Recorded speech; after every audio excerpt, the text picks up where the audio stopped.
야 너도 아니 야 나도 경제 이해할 수 있어. 경제 클래스 오랜만에 함께 하겠습니다.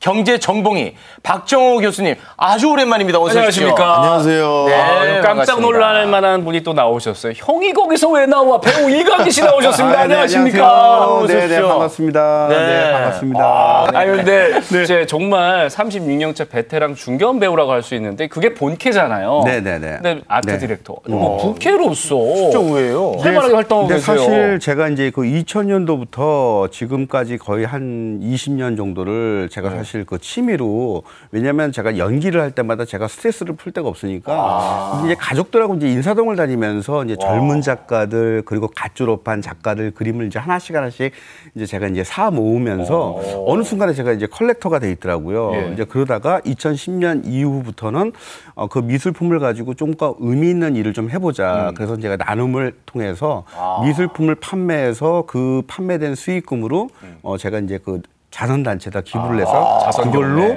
이제 학교를 세우는 일들이 생겼습니다. 그게 벌써 이제 10년째 된 거죠. 네. 그러다 보니까 자연스럽게 제가 이제 아트 디렉터까지 돼버린 거죠. 아트 테크의 길잡이가 오늘 되어주시기 위해서 나오셨는데 네. 아니 교수님 네. 아트, 이 미술품, 예술품으로 돈을 번다? 우리가 저 이건희 회장이 아니지 않습니까? 네. 예, 근데 시대가 바뀌었습니다.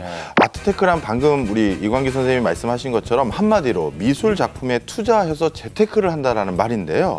우리가 원래 이렇게 미술 작품에 투자한다라는 건 세계적인 큰 손이라든가 돈 좀 있는 부자들의 그렇죠. 전유물이라고 생각하기 맞습니다. 쉬운데요. 그리고 이런 부자들이 이런 미술품에 투자한 게 뭐 미술 애호가이기 때문만은 또 아닙니다. 추가적인 하나가 더 있는데 바로 작품에 투자하는 게 돈도 되기 때문이에요. 자, 좀 설명을 드리면요. 1995년에 중국의 한 신예 작가의 작품이 우리나라 돈으로 500만 원에 팔렸는데요. 네. 그게 12년 후에 경매가 됐는데 세상에 55억 원에 팔렸어요. 55억이요? 예. 몇 배요, 도대체? 수익률로 1000배의 수익률을 거둔 거죠.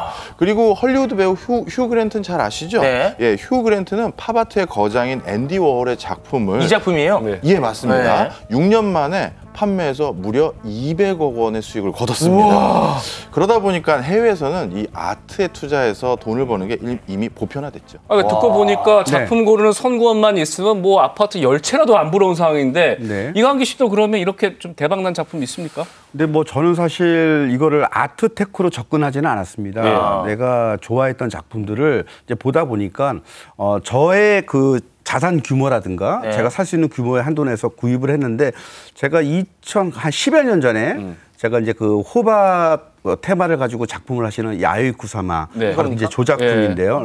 레몬 스컷이 작품뿐만 아니라 제가 여러 개를 몇 개를 판화를 샀었는데 저건 이제 백남준 선생님의 작품이고요. 아, 이거 이광기 씨가 소장하고 있는 거예요? 네. 그래서 쿠사마 거를 그 당시에 80만 원을 주고 제가 구매를 했는데 제가 올해 자꾸 이거를 좀 매각을 좀 해줬으면 좋겠다. 그래서 제가 이거를 한 3,800만 원에 제가 판매를 해서 저도 깜짝 놀랐습니다. 네. 그리고 이제 사실 백남준 선생 작품 같은 경우에는 세계적인 작가신데 그렇죠. 너무나도 저평가돼 있었어요. 그래서 제가 그 당시에 우리 와이프한테 얘기해서 여보 나 저거 우리 대출 받으라도 사고 싶어. 그래서 약간의 대출을 받아서 샀는데 그 당시에 그때 샀을 때 가격으로 여러분들이 요즘 가장 잘 핫한 우리 단색하신 우리 박소보 작가님이 그 당시 가격으로 그 백남준 선생님의 가격에 3분의 1밖에 안 됐었어요. 근데 예술 작품이 뭐 말씀하신 것처럼 이렇게 좀 보는 눈이 있으면 잘 고를 수도 있고 그러지만 대체적으로 생각하기에 뭘 고려해야 될지도 모르겠고 워낙 또 가격이 비싸다 보니까 대체적으로 이게 그들만의 리그라고 여겨지는 게 사실 아니겠습니까? 예, 다들 그렇게 생각하시기 쉬운데요. 제가 서두에도 잠깐 말씀드렸지만 세상이 바뀌었습니다.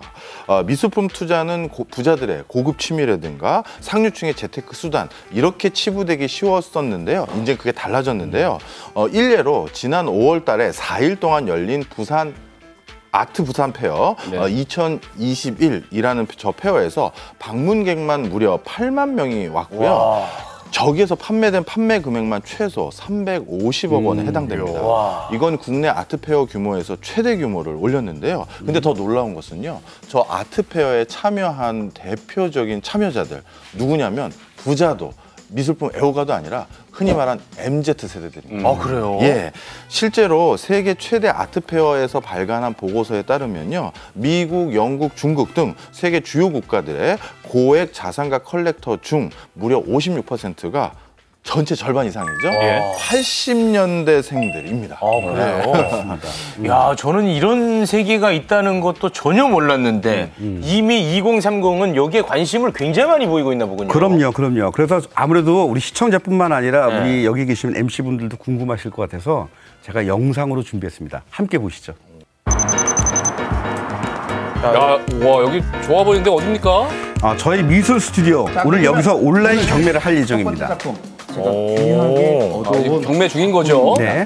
지금 특히 20대, 30대 이 MZ 세대들 컬렉터들이 요즘 젊은 컬렉터들이 좋아하는 작가입니다. 자, 11만 원 들었습니다. 자, 12만 원 들었습니다. 12만 원, 입찰 시작됐네. 15만 원 최고가입니다. 15만 원. 네, 이 지금 댓글로 비딩을 하는 제가 겁니다. 보기에는 그래요? 15만 원 그 이상 신기한 거래가 되는 세계입니다. 걸로 알고 있습니다. 이날 정말 열기가 뜨거웠고요. 이날 총 9명의 작가가 내놓은 작품 9점에 대한 경매를 진행했는데요. 총 156명이 실시간으로 참여를 하였습니다. 네. 1시간 동안 7작품 낙찰가는요. 총 3천만 원이 훌쩍 넘었습니다.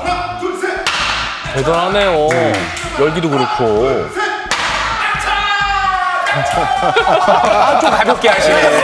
이렇게 즐거워하시거든요. 즐거워. 예술하면 뭔가 좀 엄숙할 줄 알았는데 엄숙주의 탑하시네요. 네, 왜냐하면 제가 사실 미술하면은 그 진입벽이 높다고 생각을 맞습니다. 하시는데 사실 저는 이 온라인 경매를 통해서 한 달에 2번 그래서 한 44회를 작년서부터 이제 시작을 했거든요. 그래서 이제 그 실시간을 통해서 사람들이 미술에 대한 좀 저변 확대를 위해서 제가 노력했는데 많은 분들이 미술품 구매하는데 너무 큰 도움이 됐다. 또 심지어는 22살 청년이 그림을 찾으러 온 거예요. 저는 부모님의 심부름을 찾아온 줄 알았어요. 근데 그분이 직접 자기가 일한 아르바이트 비용을 모아서 1회 동안 꾸준하게 저희 프로그램을 관찰을 하고 자기가 원하는 작품을 결국은 경매 낙찰을 받으신 거죠. 근데 알겠습니다. 그분한테 물어봤죠. 왜 이걸 사셨습니까? 주식과 부동산에도 관심이 많지만 그림은 내가 직접 집에다 걸고 눈으로 확인할 수가 있잖아요. 그런 게 좋아요. 명쾌하더라고요. 사실 2030 뭐 돈이 있어봐야 뭐 아주 많이 있기는 어려울 거 아니겠습니까? 네. 예, 맞습니다. 그럼에도 불구하고 일단 미술 작품은 다 고가라는 거는 우리가 좀 잘못 알려진 거예요. 싼 것도 있어요. 예, 싼 거라니요. 신진 작가의 작품은 죄송합니다. 10만 원대에서 이제 시작하는 것들도 있고요. 그 다음에 또 한 가지 요즘은 고가 미술품도 MZ 세대들이 살 수 있는 방법들이 좀 생겼는데요. 네. 이른바 n분의 1 투자법입니다. 이게 뭐죠? 예, 예를 들어서 설명드리면요. 특정 고가의 미술품은 공동 구매하는 거예요. 인터넷 플랫폼을 통해서요. 플랫폼 업체가 펀딩을 모집하는데요. 거기에 십시일반 돈을 모아서 한 작품을 공동 소유하는 방식이죠. 대표적인 예를 들면요. 최근에 7억 8천만 원짜리 페르난도 보테로의 작품에 5억 원의 펀딩이 1시간 24분 만에 모였어요. 그다음에 김한규 화백의 작품이 무려 1분 만에 1억 5천만 원어치가 모였는데 그리고 나서 이게 수익률로도 평균적으로 한 20% 정도 수익을 거뒀다고 합니다. 근데 공동 구매를 했으니까 한꺼번에 산 거잖아요. 네. 그러면 같이 산 사람이 소유자가 많으니까 팔 때는 어떻게 쪼개서 팝니까? 중요한 질문을 하셨는데요. 공동 구매 전에 우리가 반드시 주의해야 될 것은 작품을 샀을 때 나누어 샀듯이 팔 때도 혼자서 결정할 수는 없습니다.